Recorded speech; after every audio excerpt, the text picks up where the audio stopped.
The International Issues Discussion Series was founded in 2005 by 2 Ryerson students and 2 faculty members, one of whom is Dr. Aaron Kislenko. Since its inception, the IID has hosted a number of talks with speakers from around the world. Some of our past talks include the enduring legacy of the KKK and the future of Venezuela. Our guest tonight is Adela Navarro, the General Director of ZETA Weekly, a publication in Tijuana renowned for its exposés on institutional corruption, organized crime, and drug trafficking. Several ZETA editors and journalists have been murdered, and Navarro has been the subject of multiple death threats during her 27-year career. Since then, she's received the 2007 International Press Freedom Award from the Committee to Protect Journalists. In 2011, she won the Courage in Journalism Award from the International Women's Media Foundation. In 2012, Newsweek magazine chose her as one of the world's 150 most fearless women, and Foreign Policy named her among its top 100 global thinkers. In 2013, Forbes chose her as one of the 50 most powerful women in Mexico. Please help me in welcoming Adela Navarro.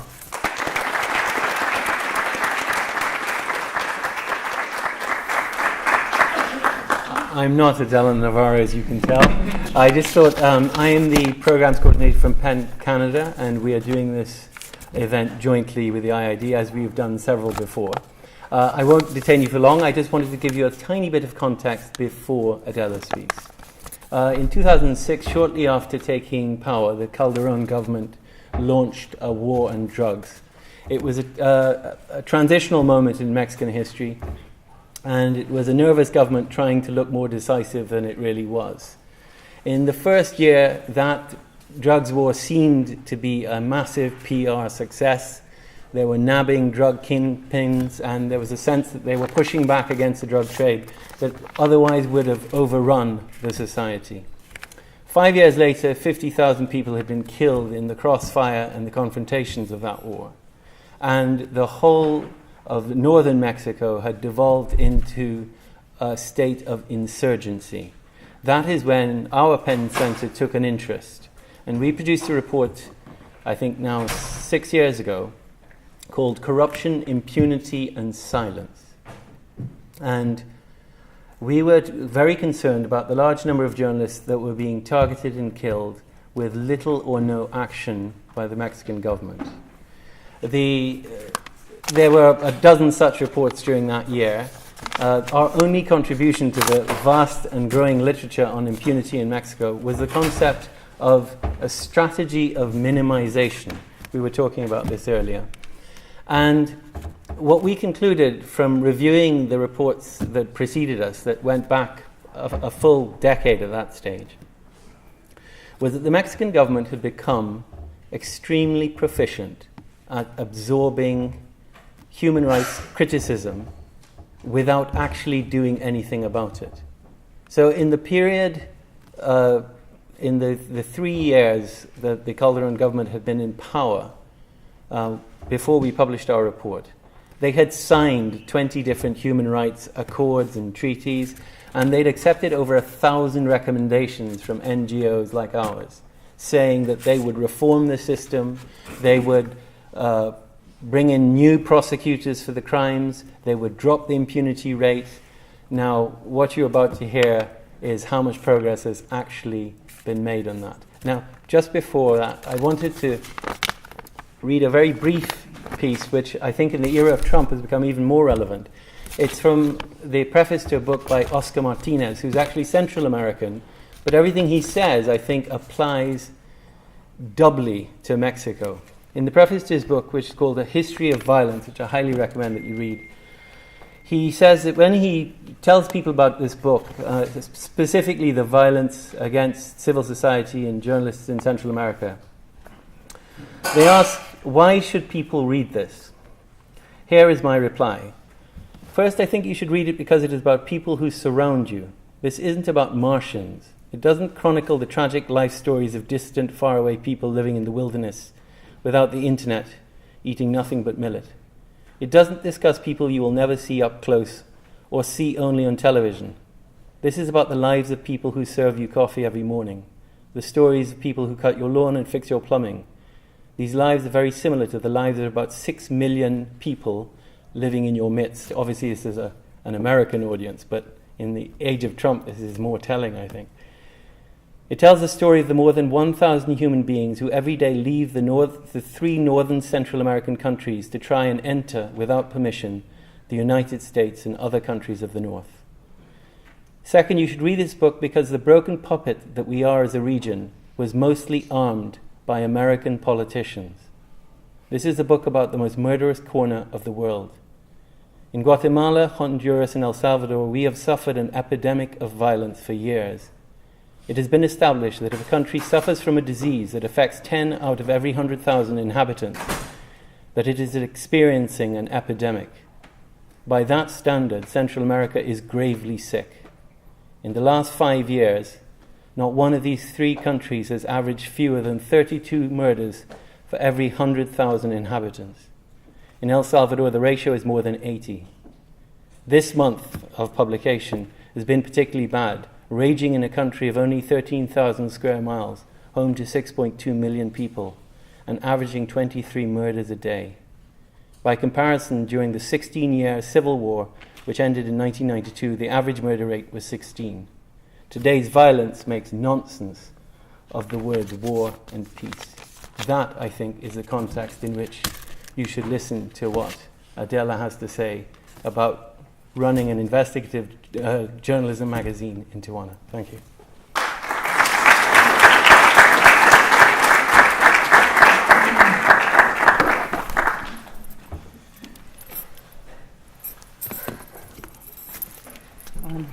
Good evening.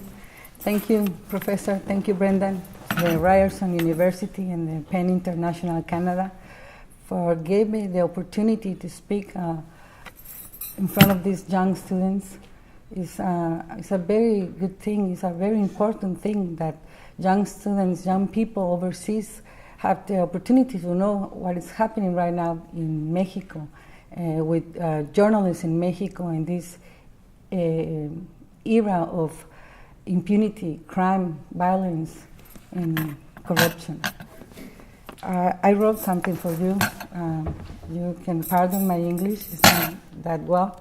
I'm gonna try to slow down with expecting that all of you understand what I have to say. Mexico is now near to the end of President Enrique Peña Nieto administration. A little over a week ago, he started his 5th year as head of the federal government. And the balance, according to public perception, an overview of the political analysis and generalized opinion in the media is not in his favor. Mexicans and the world are witnessing acts of corruption, crime, and violence, as we had not seen in the past. However, in spite of how critical the national and foreign media has been regarding the administrations of Peña Nieto, no legal action has been made, and in consequence, no legal sanctions have been issued. Cases such as the purchase the president's wife and First Lady of Mexico made of a $7 million mansion acquired from the subsidiary of one of the favored constructors of Peña's government, which clearly makes influence peddling evident both in Mexico and abroad, have remained in impunity. Cases that have been documented by investigative journalists and well-organized civilian groups, which expose documents, interviews, analysis, expert reports, are constantly discarded by the authority. What the government of Enrique Peña Nieto has done in some states is officially and unofficially enforce pressures against these journalists and these citizens. The methods are diverse, from spying them to ordering audits of their businesses, ignoring them, suing them, or trying to slander them for their work. Corruption, according to the Bank of Mexico, costs Mexicans anywhere between 8 and 9% of the gross domestic product, while the Institute of Geography and Studies points out that in 2016, the cost of corruption for business sector was 1,600 million pesos, which is particularly what businessmen and women pay to get through the government's endless red tape.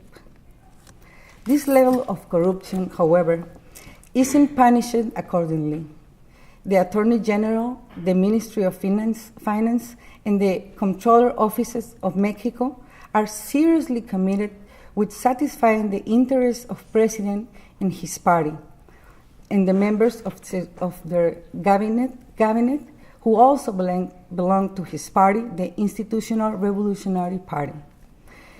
Influence peddling and the conflict of interest are constant practices in Enrique Peña Nieto's government, and it seems impossible for citizens to investigate this in depth, while internationally there's frustration as everyone sees how the country sinks deep into a hole of corruption.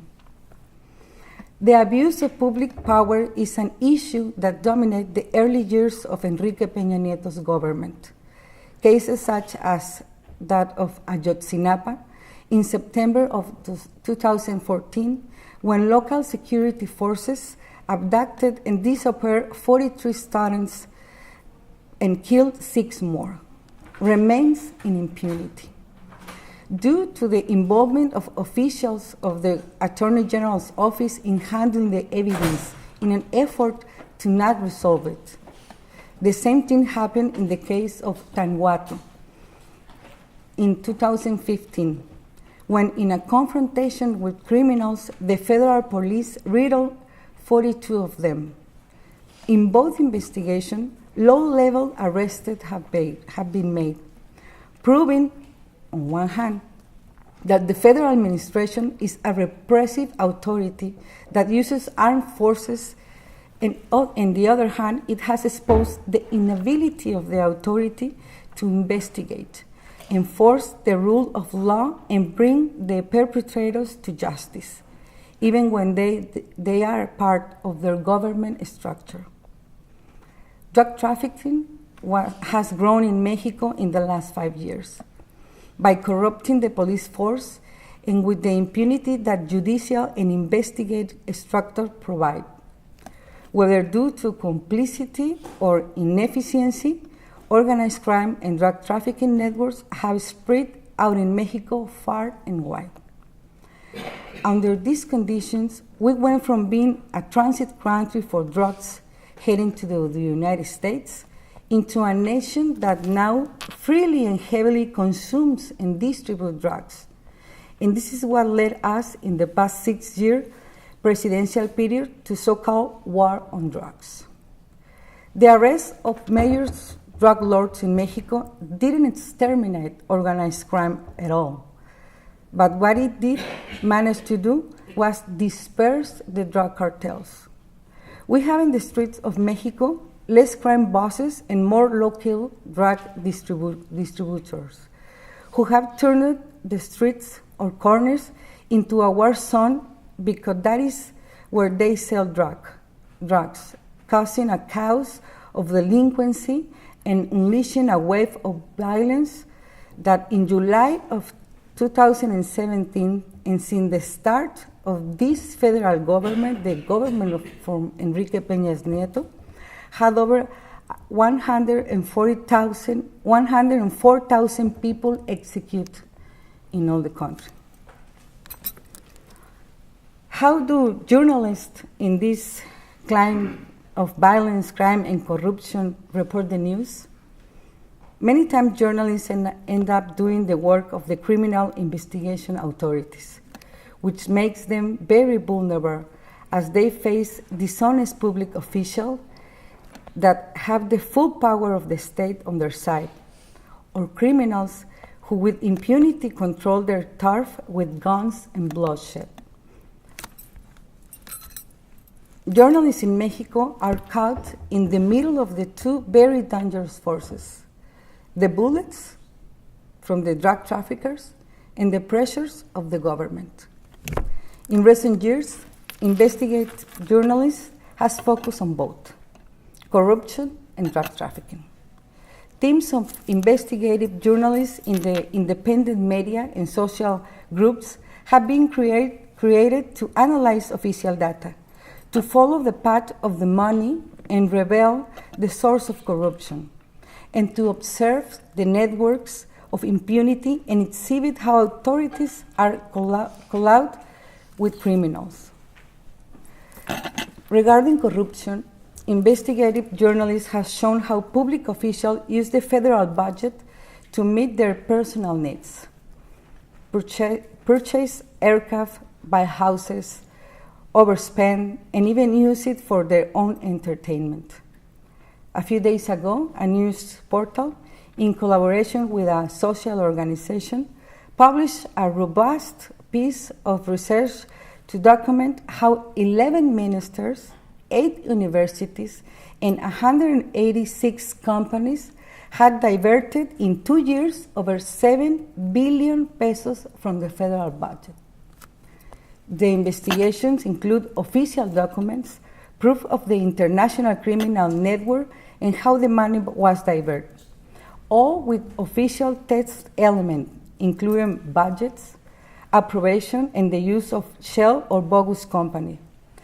So this became evident, and it was published in the independent media in the country's capital and in the States. However, the Attorney General failed to initiate an investigation about this. And the head of ministry involved or the university's presidents didn't do their share to at least clarify where they stand regarding how corruption is at the root of a situation in which over 7 billion pesos disappear from public funds.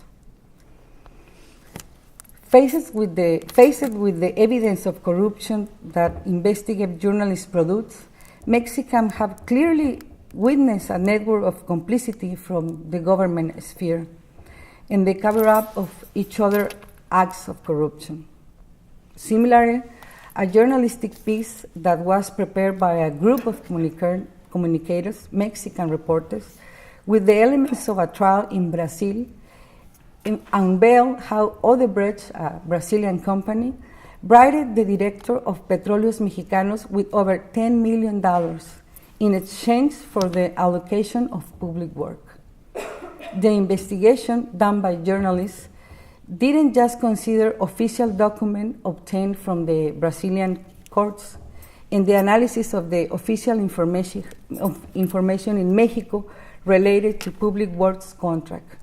Brazilian business owners and from Odebrecht were also interviewed. They stated the way in which they delivered the money to public officials, not only revealing amounts and routes, but also providing bank accounts, financial institutions, and dates of the transactions. All the evidence was provided in a clear and timely manner and was documented in an investigative journalist story that only managed to have the Attorney General Office of Mexico issue a subpoena for the public official to distance themselves from the accusation. Nothing more happened. Mexico is one of 12 countries where bribes of the Brazilian company Odebrecht took place, and no one's arrests have been made in connection with this case of international corruption. When it comes to drug traffickers, journalists constantly prove the impunity they enjoy, while investigate the routes they follow to transport drugs, launder money, and gain control of a certain territory. We also investigate the trail of murders they leave behind, and their names and their pictures. All these facts in the hands of the investigation authority and, in some cases, the judiciary authority as well, remain hidden, sheltered from researchers because of several factors. 1, they cover up. 2, corruption, of course. 3, the inefficiency of public ministry. And 4, the new system of criminal justice in Mexico.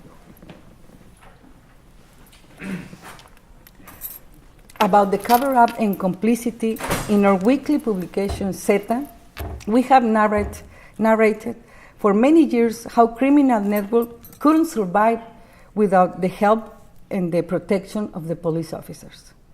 Through investigative journalists, we have shown how the federal police works for some drug cartel while the local police does another cartel's dirty work.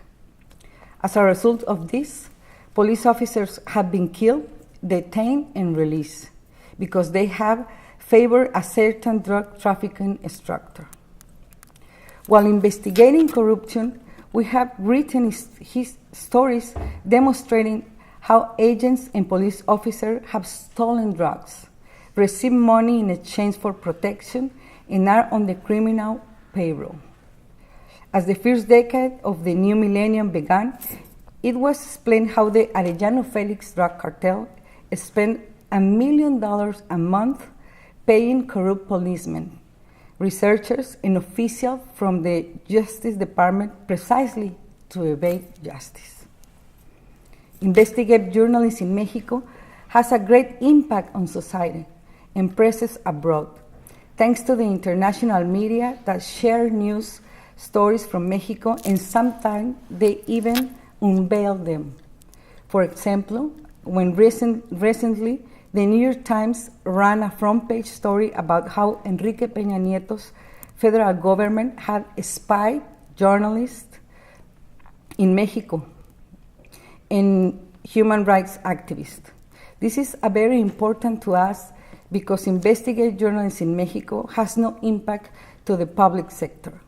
The investigation don't lead to official investigation in the Attorney General's office or the Comptroller's office.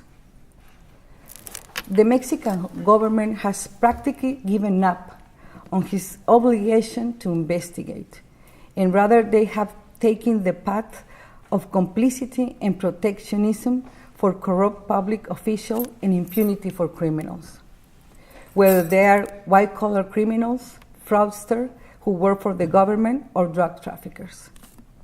In Mexico, all of this research remains on the cover of the independent media, but it never makes it to the court. Three are the elements that contribute to the non-exercise of the rule of law. One, the Attorney General's office. Right now, it's on a stage of transition to become the General Prosecutor's office, and it lacks the autonomy that will enable it to investigate their own in a corrupt government, as well as to professionalize its public ministry by providing scientific and social tools so that it could handle investigation that will generate arrest warrants. Two, for 2 years, the appointment of a public prosecutor to investigate the case mentioned above of corruption and others that occurred because the state protects them is still pending. We need an anti-corruption prosecutor who can independently and with autonomy judge the unlawful acts of officials, Secretary of the States, and even of the President. Mexico is the only country in Latin America where a Secretary of State or a President or a former President hasn't been brought to justice. Now, when the renegotiation of the free trade agreement between Mexico, the United States, and Canada takes place, fighting the corruption is an issue that has reached the public agenda. 3, the new system of criminal justice in Mexico is warranty-based, granting an extreme level of protection to the accused by prohibiting their names or their crimes to be made public. Even the list of offenses that require detention was amended, leaving out of prison criminals who, for example, carry weapons in a country where firearms are still illegal and execution-style murders is a very serious issue. In this context, journalists who investigate issues of corruption and drug trafficking are vulnerable to threats, attacks, demand, smear campaigns, and espionage. Recently, the case of espionage that focused on the most critical journalists of Peña Nieto administration was exposed. This also happened to activists who have openly criticized the action of the government. Others have had to face audits. The disdain the presidency shows when investigating news stories are released has the purpose of not letting them to be replicated in other media, along with the manipulation of official information and a communication strategy on the part of the government to minimize negative news in exchange for multi-million-dollar advertising contracts with major news media outlets. This hasn't only affects justice and democracy, but the right of the people to be well informed. In June of 2016, the new system of criminal justice in Mexico was implemented. It is an adversarial accusatory system, and it also includes a new catalog of criminal offense that require preventive detention.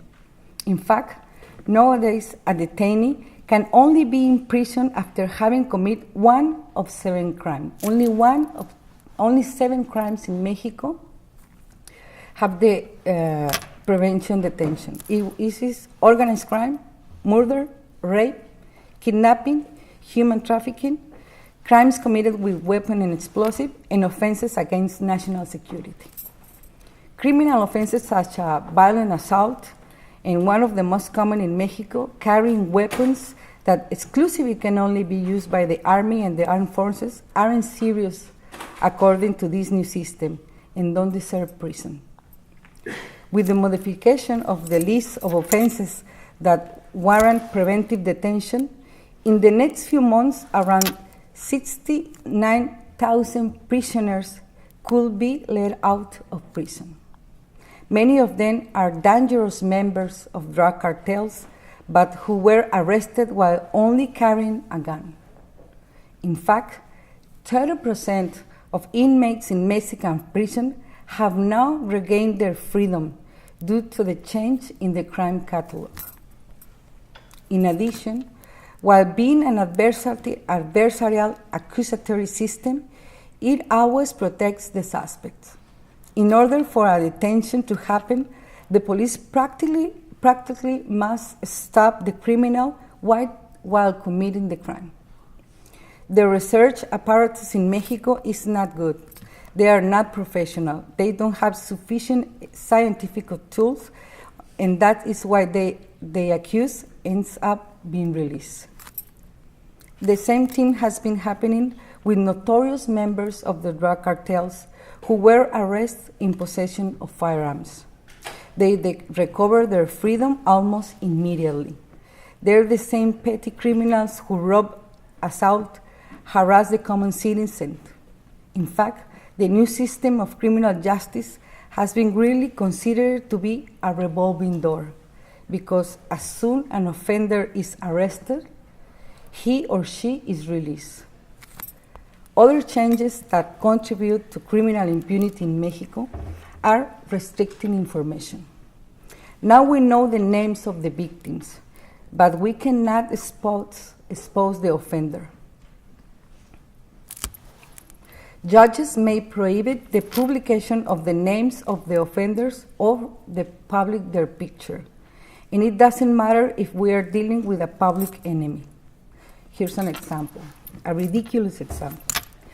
At the age of this new system, a few months ago, the son of one of the top leaders of the Sinaloa cartel escaped from prison. And when the Attorney General's office issued an alert for his search that includes a reward, they omit his full name, and his headshot was blurred. Practically, the government wanted people to identify a faceless and nameless man. The criminals, especially the members of the drug cartels, have learned to circumvent justice with legal tools that the new system of criminal justice provides. And they have learned this faster than the police agents have learned how to implement it and help produce successfully an arrest warrant. The armed criminals that today don't deserve to spend time in prison in Mexico are the authors of more than 104,000 execution-style murders in the country in the last 5 years. They are the ones that have murdered journalists. They are the ones that control the territory with blood and lead. They are the ones that today terrorize Mexico without facing any legal consequence. But not all is lost.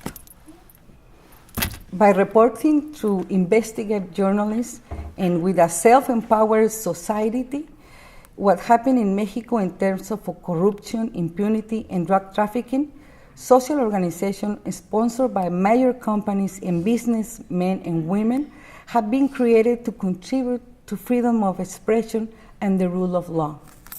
Today, more than ever, there are research organizations that focus on missing persons, victims, corruption, public funds, observatories in terms of violence and of competitiveness. That hand in hand with independent journalists are demonstrating what happens between the government and the criminals and how federal, state, or local funds are managed in detriment of the population. This same social group and independent journalists have promoted the creation of institutions that supervise the action of the government and access to information, putting in the hands of the citizens some of the spaces that were in the hands of public officials. This way, they can obtain a better resolution of the cases. Certainly, the steps they take are small in terms of the transparency of resources and information, but this has happened. In 5 years of Enrique Peña government, 37 journalists in the country, 37 journalists have been murdered. Their cases have been handled by a specialized prosecution officer that maintains a 4% of effectiveness. 96% of the crimes against journalists remain in impunity. The attacks against journalists come from organized crime and drug trafficking, after drug lords are either exposed or after they show their relationship with government officials in cities and states. They are the ones that have attacked them after being involved in acts of corruption or criminal complicity. According to Article 19, Chapter Mexico, in the last 17 years in the country, 109 journalists have been killed, 101 men, 8 women, plus those who have been threatened, journalists who had to leave their hometown and their jobs while facing the threats of the government or a cartel. In ZETA, the weekly news magazine where I work in Tijuana, Baja California, the climate of violence and crime has touched us all. Being a wiki publication that uses investigative journalists to focus on issues of government, politics, corruption, impunity, drug trafficking, and the cartels, we have paid the consequences of exercising free speech and contribution to the right of people have been well informed. 3 cases have determined our position: 2 murders, 1 attack. Plus, in recent years, we have faced threats by 2 drug cartels, defamation on the part of the state government, and the pressure of audits and frequent notice from the International Revenue Service. In 1988, one of our founders, Hector Felix Miranda, was killed when he was on his way to the offices of ZETA. He was shot 4 times. The men who murdered him were released on May the 1st of 2015, while the intellectual author of this murder was never tried. And now he has again hired the killers who were released from prison as part of his security team, which is the same job they had in 1988 when they killed the journalist. In 1997, our other co-founder, Jesus Blancornelas, suffered an attack. 9 members of the Arellano Felix cartel were identified as the perpetrators of the attack, but none of them has been tried and imprisoned for the crime against the journalists. Blancornella survived 9 more years, but his driver and bodyguard died during that shooting. Francisco Ortiz Franco, editor of ZETA, wrote a story in April of 2004 that include photographs and names of the new members of the Arellano Felix cartel. His investigative journalist led him to discover that the criminals have taken those photographs to have state judicial police credentials made up for them. Clearly, that was the corrupt link between the drug traffickers and the government. 2 months after that publication, members of the Arellano Felix cartel killed Francisco. For those who currently work in ZETA, it hasn't been easy. After 37 years of journalism, we continue to suffer the threat of criminals who are able to hide with the impunity the state provides. Almost 4 months ago, in Culiacán, Sinaloa, Javier Valdez, a writer and a journalist, was shot to death.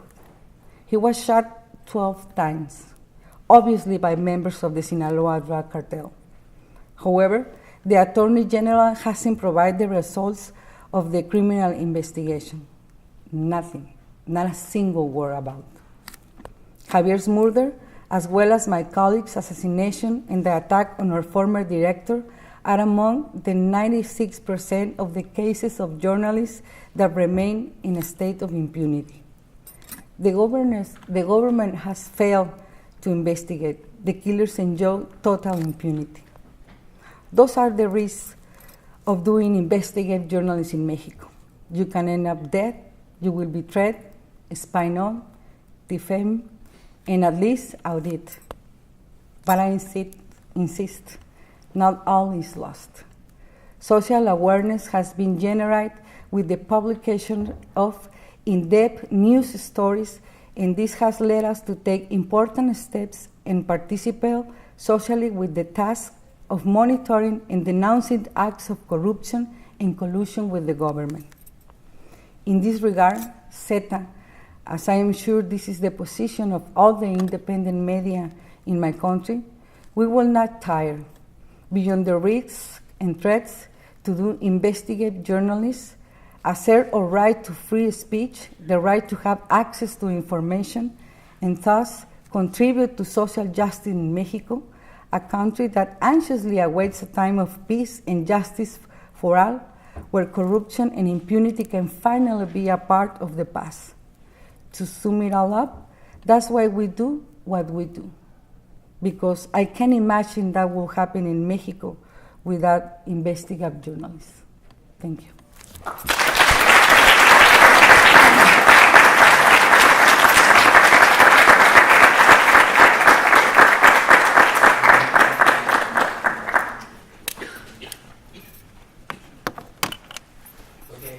We're now opening up to a Q&A session. Roberto, as our best on-the-spot translator, could you come down and just help? Because we may run into some vocabulary and need to go into Spanish. So please, fire away. Any questions you want, we have the capacity to answer in both languages. Yes, you, go ahead. What would you expect from other governments to put more pressure on the Mexican government to end this restriction of freedom of press in Mexico? That is a very important compromise from other governments and some organizations too. We have that we call a safe net. It's composed with all the institutions that has been very generous with us to make recognition about the journalists that we are doing at ZETA, like the Committee to Protect Journalists in New York, the Article 19, the International Society of Press, the UNESCO, the PEN International, Reporters Sans Frontières. They all when we have a threat, when we live a difficult moment, not just ZETA, all independent media in Mexico, we call them. And we call other governments and other organizations to send letters to the authorities in Mexico. Particularly this president, Enrique Peña Nieto, he's very concerned about the way they look overseas. And it means something for us journalists that government or organization abroad say something about what is happening in Mexico. Thank you. Please. Keep going. Any questions? Yes? Okay. Thank you very much for coming to speak to us. What you do is extremely courageous and very important. So my question is, can you tell us a little bit more about how you go about investigating these acts of corruption, or what the process is like to gather the information you need to write a story? Well, like I said, more people are involved in denouncing corruption in Mexico, more than ever. For example, there are constructor association in Mexico that finally are denounced that the government gave the contracts to a few companies, obviously the favorite ones, and obviously the ones they are making business with the government. They gave it a contract, and the contractor has to give it back 10 or 20% of the amount of the contract to the officer or to the government. That's corruption. But more people are denouncing those facts. We are a very small newspaper, independent, free. Our motto is free as the wind in Tijuana, and we always said our pages here are open to the public, to all the sectors of our society. We give them voice when they don't have one. We give them a place when they are victims or repressive, and more people approach us to tell us what is happening out there. Then we do the investigation. In matters of drug trafficking and drug cartels, we have sources in the military or in the state police or in the federal police that are honest. They are a few men that they are honest people in the government too, and they trust us, and they give us a case, they give us documents, they give us pictures, they give us names, and we have to confirm those facts with at least 2 more sources, because investigative journalism is that you have to confirm the facts one more time, because that is your protection. When you lie, when you don't confirm the fact, you're vulnerable. Well, another thing that we do to protect ourselves is that from 2006, when Mr. Blancornelas died and I became the general director of ZETA and his son became the co-director of ZETA, we decided that we will continue making investigative journalism in drug trafficking and drug cartels, but to protect ourselves, we want to sign them as Investigaciones ZETA investigation. We're not going to publish the name of the reporter, of the editor, of the journalist of that team that investigate that matters. Because if we do that, the drug traffickers know who the person they want to kill.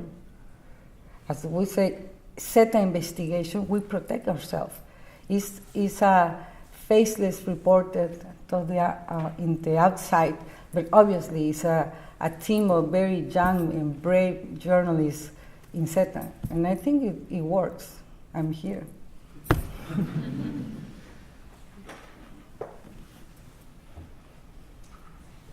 Yes, thank you very much for your courage.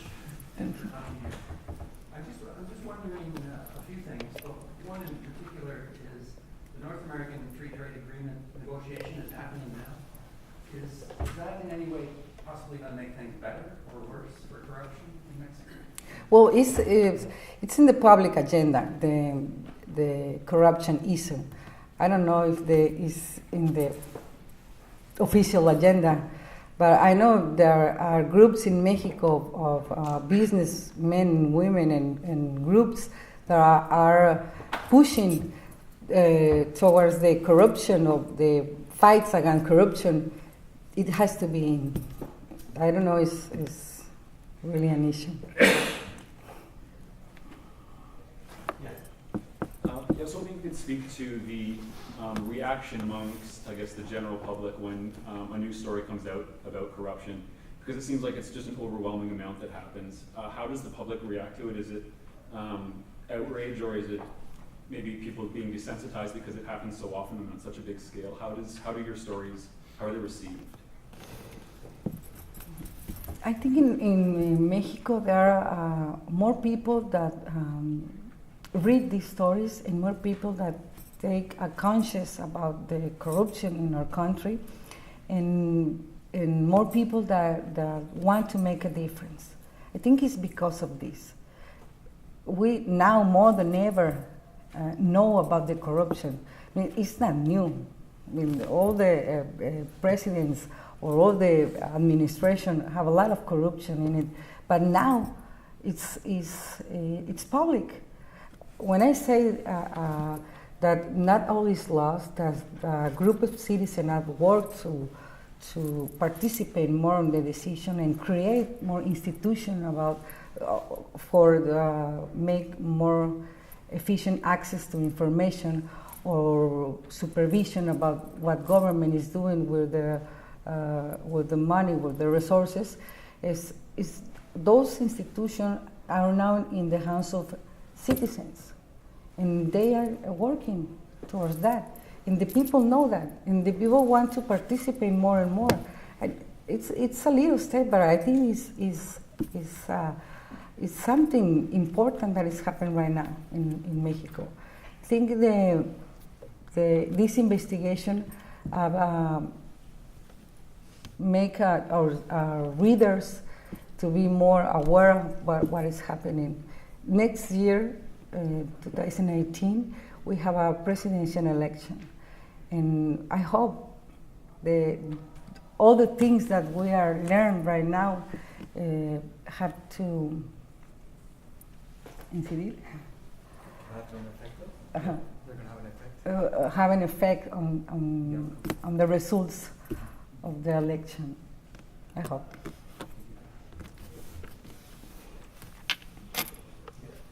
Gabriel, I'm also a journalist from Mexico. How your life had changed before you were threatened by drug cartels? ¿De qué medio eres? Noticias México al día. Well, I've been working as a journalist for the last 27 years. I entered to journalism because I want to do something to make conditions for social justice. I like politics. I like the political analysis. I like a lot. Like the late 90s, the drug trade took baja, and that was the only news. So we have to move from investigate politics and corruption to investigate drug trafficker and drug leaders, and obviously changed my life. From the last 27 years, 12 of us, I have to live with bodyguards by my side.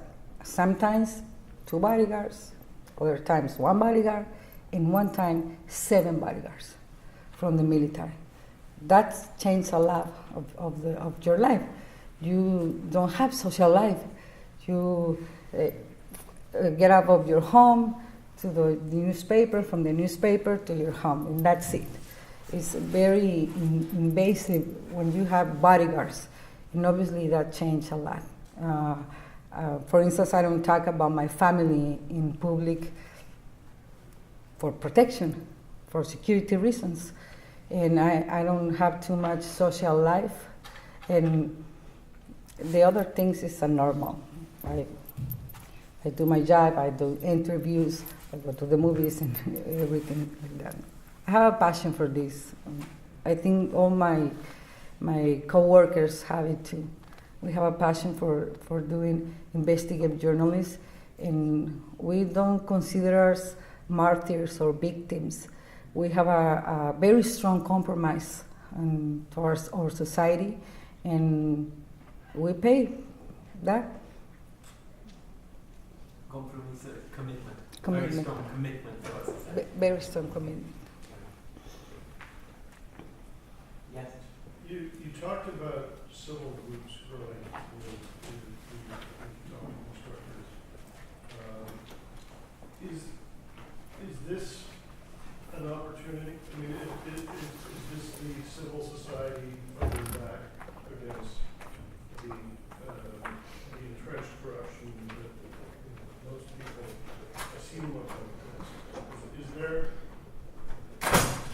You seem to be a little bit optimistic about it, but I just wondered, is it something that can be supported and move forward to put the drug dealers on on their back foot? I'm not sure I understand the question. Whether the civil society is fighting back. And whether journalism is Yeah. one aspect of civil society fighting back against the government. And her opinion on whether this is progressive. Yes, I'm very optimistic about that participation of society in this group of citizens. For the last 2 years, there was an amendment to change the PGR, the Attorney General, for a Fiscalia. Prosecutor. And one of the things that were in this amendment was when the change done, the person who is the attorney at law became the prosecutor for 9 years. The person who is the attorney at law at this moment is a senator from the PRI, the party of the president, and obviously is very close to the president, and he not guarantee us to when Peña Nieto left the office, he's going to investigate the former president. He has very clear interest towards the president and the members of the cabinet, actual cabinet. And like 3 weeks ago, 100 groups of citizens, 100 different businessmen, activists, human rights, corruption, fighting against corruption, 100 groups of citizens united and asked to the representatives in the Congress of Mexico to stop and change that amendment and put that the actual attorney at law doesn't have to become the prosecutor. And they lo lograron. They achieved it. Yesterday, the discussion in the legislative of the Congress was stopped to analyze the proposition of this group of 100 groups of citizens. They achieved. They are making changes. I'm very positive of the participation of the society to make changes in the legislation, in the form that the ministries or prosecutors are working in Mexico. This kind of on to what you were saying earlier about the people standing up against it. Obviously, this has been an issue in the government of corruption for a long time, and you say that there's an election coming up next year. So aside from maybe Penny Neto and his inner circle getting out of office and being replaced by new officials, what would you say it would take to break this long chain of corruption in the legislation? We need to change it. We need to change the system. We need to change the rules. We need to change the way that our government works. We have to close doors to corruption. We have to make things more transparent and make things more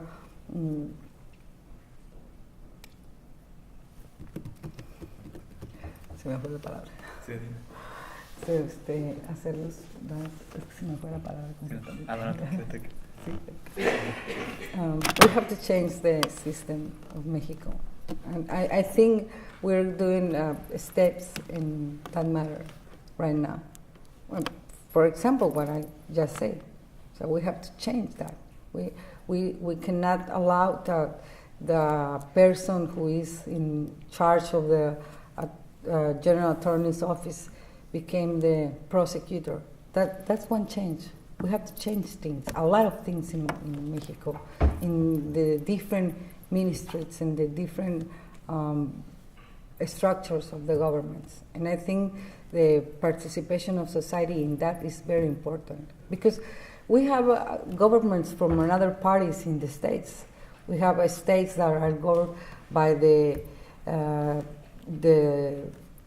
PRD or the PAN or different parties. And are corrupted governments too. It's not a party, it's not a person. It's the law, is the legislation that we have to change. In the law is to make an effective rule of law. Yes. Besides the example that you gave about using your magazine name instead of your personal name on your stories, what other tips can you tell journalists that are working in dangerous places? And a second question is, what do you think government can do to protect journalists in Mexico? First of all, to a journalist who is making an investigation of a difficult or dangerous matter, it has to investigate and confirm the facts. That's the first of all. And read a lot about the issue, the story that you are interested in about or you're working in it. Confirm the facts, give you a protection. You have to be very careful because with your sources and with your facts before you publish, you have to be very, very skeptical, and maintain yourself far from the government and very close to the society, very close to the victims, very close to the people who are suffering the repression or something about what is the story is going. But confirm the facts, read a lot. Be careful with that.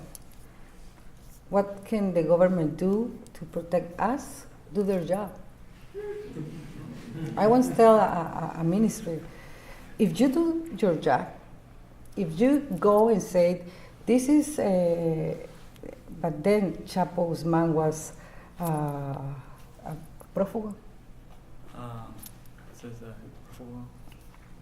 At large? Someone that escaped. At large? At large? At large, yes. Sí. Chapo Guzman, at that time Chapo Guzman was at large, but we don't have any information about what the government is investigating about him or what they have about him. If they have a picture of them, because the last picture of them that we saw, it was 9 years ago when he was in prison, and now it was past year and he has changed his face. And I say this minister, if you say to Mexico, to the Mexicans, this is the bad guy, we are against him, we're going to fight him, we're going to apprehend him, and this is their offenses, the mark is going to be on you, not on me. I say it and I publish the story because they don't give information. If they do their job, journalists have no problem. The problem were there, no? That's all they have to do their jobs. Yeah, well, first of all, my reputation because Thank you. we work. I'm also a journalist from Mexico, from Colombia Radio. I have been interviewing some other journalists who have been threatened. And one of them, he was saying that he was feeling at the end alone. And also, I know that you say that you are so happy and positive about what society is now at least doing, but he was saying, well, you know what, the society is not understanding what's happening, and we really need to push them to try to understand that if a journalist is killed, this is going to affect our society. So at the end of the day, would you consider that the society has basically the answer or a solution to stop the violence against journalists? Yes, I think that we fail in make our society solidarity to us. We failed in that matter. I think that when one journalist is killed in Mexico, just a little group of personnel concerned about it, not the whole society. We don't let them know that when they kill a journalist, it affects all of us. Affect the democracy, affect the justice, affect the right of the people to know information, affect the freedom of the speech, of course, and that's affect all of us. And I think we fail in that, to make our society aware of that. We have to work in that matter. And in this case, would you consider that journalists, we also have a role in telling the audience the importance of a journalist? What would be for you like the role of your colleagues? What are you expecting from them, about them? About my colleagues? About journalists, like what the journalists should do, like what to work and create awareness about what's going on in our country, to at least touch people, touch the audience, and tell them, hey guys. Right now in Mexico are two types of journalists: the official journalists and the independent journalists. And the independent journalists have grown. We have more news portals that are doing investigate journalists in Mexico. Not the traditional media, not the newspapers, the radio, or the TV. Now in the internet are more groups of journalists that are doing investigative journalism. I think that is good. I think that group of journalists in Mexico are united. What happened with Javier Valdez last May 15, when members of the Sinaloa cartel killed him, was very sad, obviously, but that act brought us together. The journalists unite because of that and make an agenda for all of us to protect ourselves, to make work of investigation, particularly in the drug trade and the drug lords, in teams. I think journalism is moving for being a one person, one star journalist, to be teams of investigative journalists. We have a lot of samples in the last years. The Panama Papers, for example, that's our work of a group of journalists around the world. What happened in Mexico with Odebrecht was 3 journalists who worked in that investigation. The Casablanca from the First Lady of Mexico, it was a group of investigative reporters who worked with Carmen Aristegui. I think we are moving for that, to left behind the individualism of a journalist to be part of a group of investigative reporters?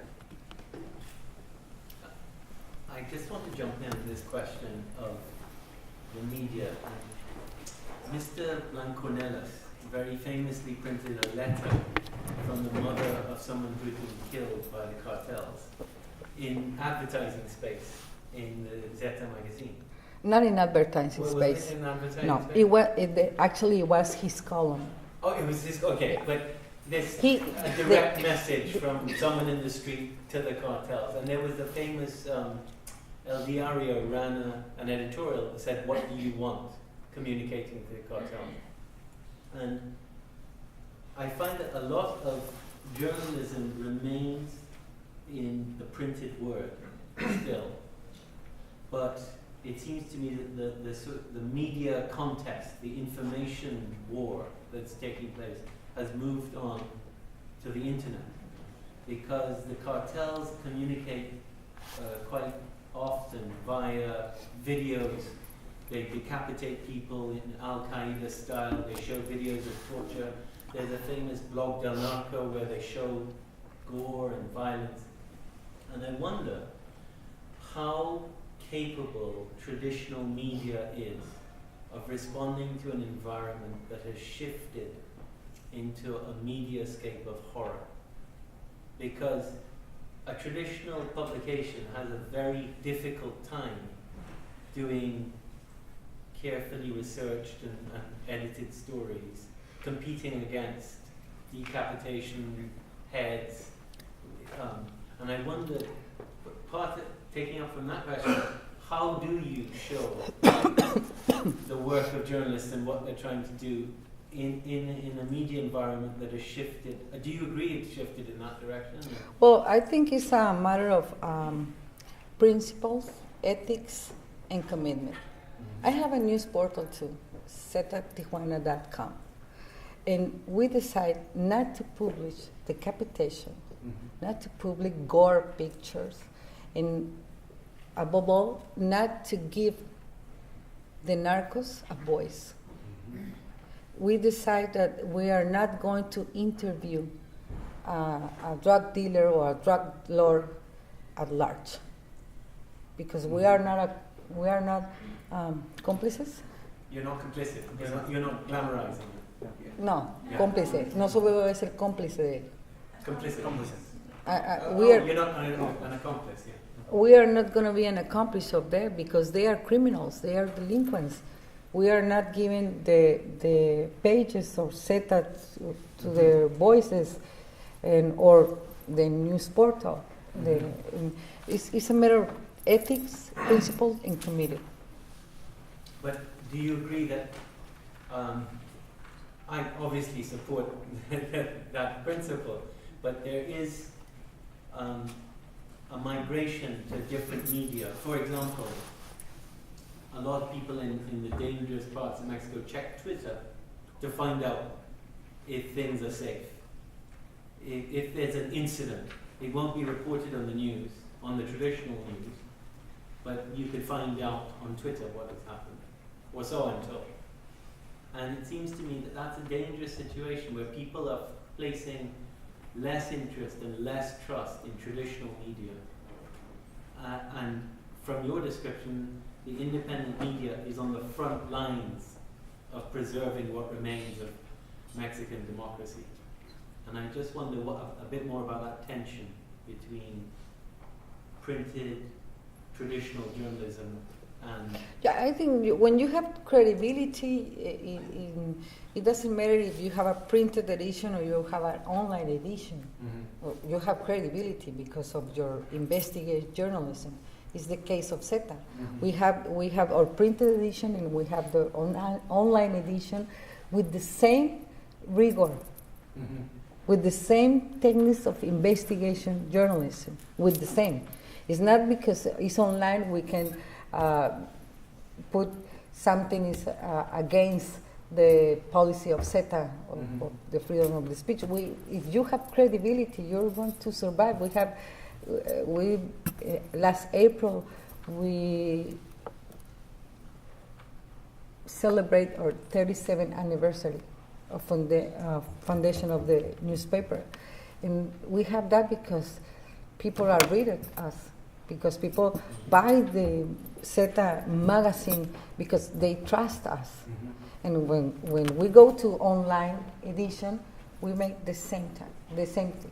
We are not the kind of journalist that is more concerned about who put the information online first. We have to confirm the facts and then put it. The readers are not dumb. They know where they can find information that is product of an investigation and where they can find investigation that only is gore or morbo. Gossip. Gossip, yes. Okay. Yes. Sorry, I didn't mean to jump in and make that question in time. Yes. Go ahead. First, I'd ask one. You mentioned the United States and the very important role the Americans play here. I'm thinking about the role they played in places like Colombia, which is a somewhat similar story. So, if you could meet President Trump, I can't say that with a straight face. If you could meet President Trump tomorrow, what would you tell him to do in terms of U.S. foreign policy? How could the United States make some real immediate changes in terms of pressuring the Mexican government, or could they? I think the United States media have a lot of problems right now with the President of the United States. They're in a war, a different kind of war, but a war. I don't think he knows where Mexico is. Exactly. I don't think that he have the time to, or the journalists have the time to their president focus on another country, freedom of the speech. I think they have to focus on what happened in the United States right now. They are called fake news, fake reporters, and the president has a war against journalists and against investigative journalists. I think that is the important issue. Like the United States journalists have been solidarity with us in the past or in the present. We are solidarity with them in this moment. The question has to be about that, about what is happening right now in the United States with freedom of the speech. But how about Mexico? What a president, or let's say anybody smarter, which is everybody. If you actually talk to somebody and let's say, was it in Congress? Well, I went like I don't know, like a month ago to Washington to speak with some congressmen, and what we told them about was what happened in Mexico, because the United States have something that called Mexico Initiative that provide resources to Mexican authorities to supposedly do their jobs, but they didn't. And we told them, if you want to give Mexico resources or money, do it in this condition. Don't give it to this guy because he's corrupt, or don't give it to this program because it's failing. It's not working. We try to make conscience of the officers of or congressmen of the United States who are who are supporting the Mexican authorities. They can make a change. They can make a difference if they say, well, we have to give you these resources, but we are not giving you unless you fight corruption, for example. Yeah, with clear objectives. Exactly. Trump's not your guy. No, he's not.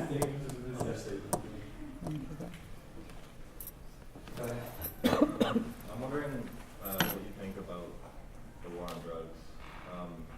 There was a politician, a hopeful party candidate here that wants to decriminalize drugs in Canada. I'm wondering, some of the arguments there are about drug cartels. I'm wondering if you think that would do anything in Mexico. Which drug? All of them. All of them. Yeah. I don't Personally, I don't think that legalized drugs is going to end the drug cartels. Right now, there are drugs, new drugs, that are not in the catalog of illicit drugs.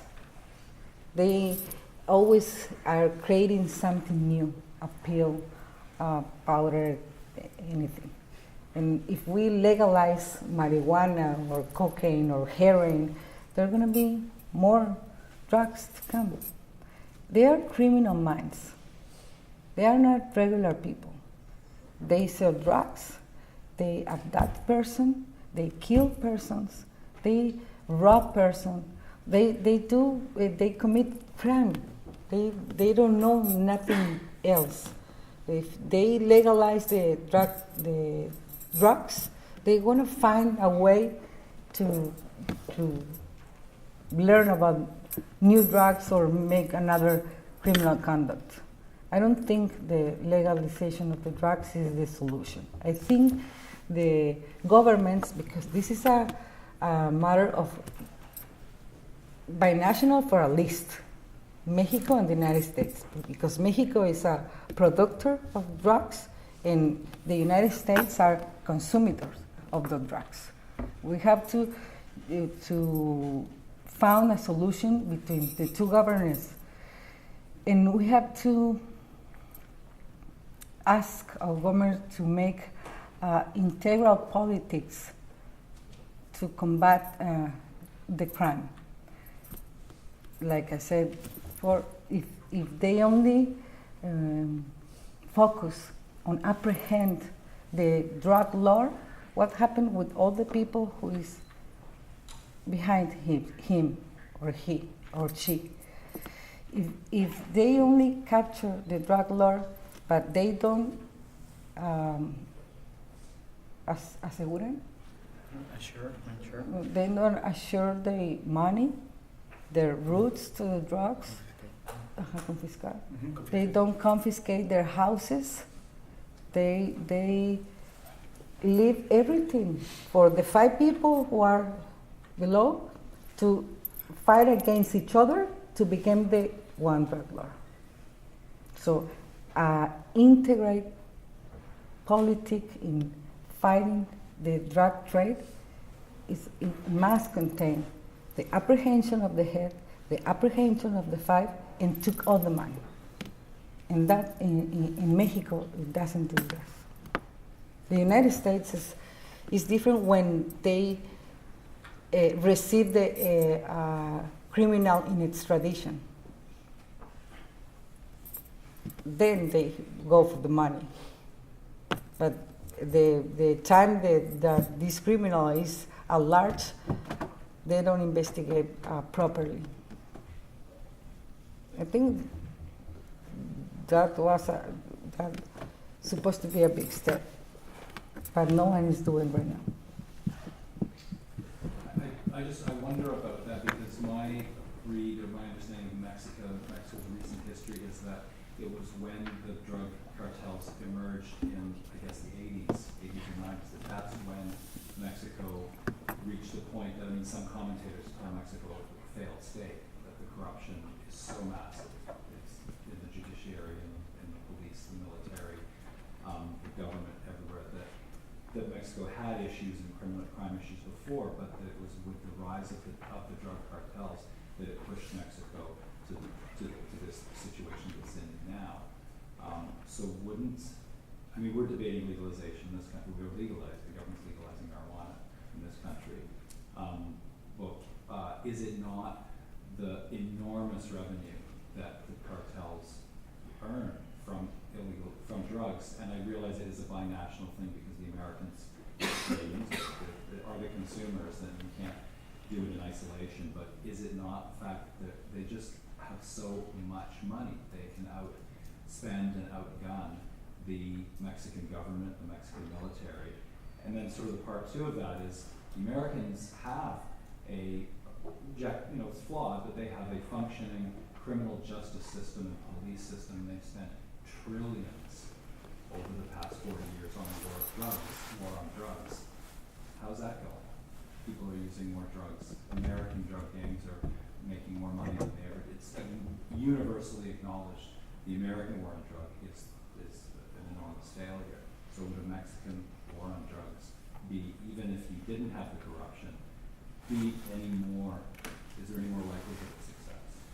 If we didn't have the corruption, maybe. But for example, in the last 5 years, the federal police, which by the way is the most corrupt police corporation, was not cleaned. They have the members who are dishonest cops. They still there. During the presidency of Peña Nieto, the corporation doesn't pass through a depuration of the members to incarcerate the dishonest police officers. We don't have that kind of process. We need that kind of process, but we live in a system that is corrupt by nature, practically, our government. That's an important. That's the beginning of things. They should be beginning with cleaning the corporations to fight the drug cartels. It happens in Colombia. In late 19th, it happens in Colombia, and it worked in Colombia.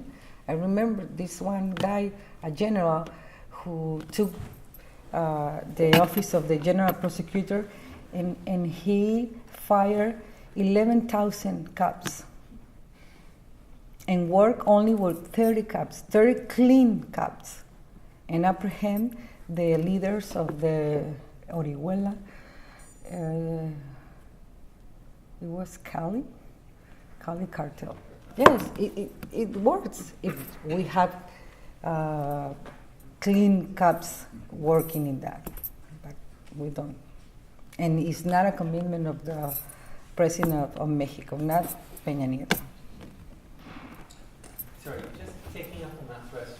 100,000 former military trained Mexicans have joined the drug cartels in the last 15 years. Who says that? The Economist. The Economist said that. And that meant that they had received military training by the state, and they then used that training. 100,000? 100,000. It's like ISIS. Yes, exactly. It's like it's a lot. It's like the debulkification creation. Yes, yeah. exactly. It's a lot. So systemically, there's this problem that the very war, it has been feeding, it's been training a lot of the foot soldiers that it then ends up fighting. It's a feedback.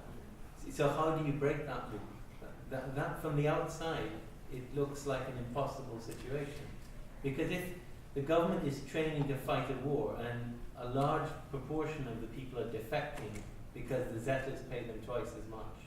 No, I don't know this statistic. I don't know it. It's even 20,000. It's still a large, very large number. I don't know it.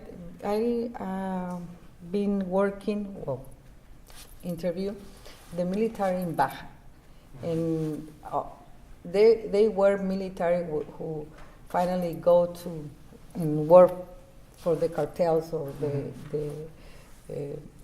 sicarios in Tijuana or Baja California, and they were prosecuted and they were incarcerated. I know ZETA, the Zetas, the cartel of Zetas is found in Special Forces of Mexico military, but I don't know if it's that many. I don't have. Even if it's half, I have to investigate that to give you a more accurate answer. Yeah. Okay. Sorry, the question over there.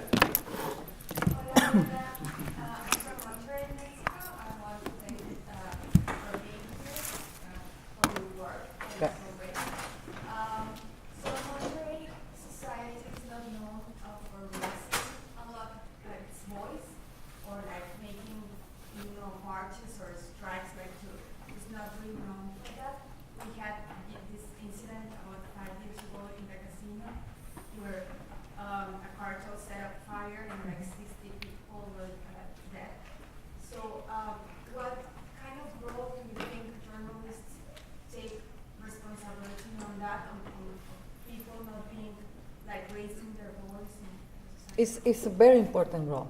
Independent media have to make awareness in their society to speak up.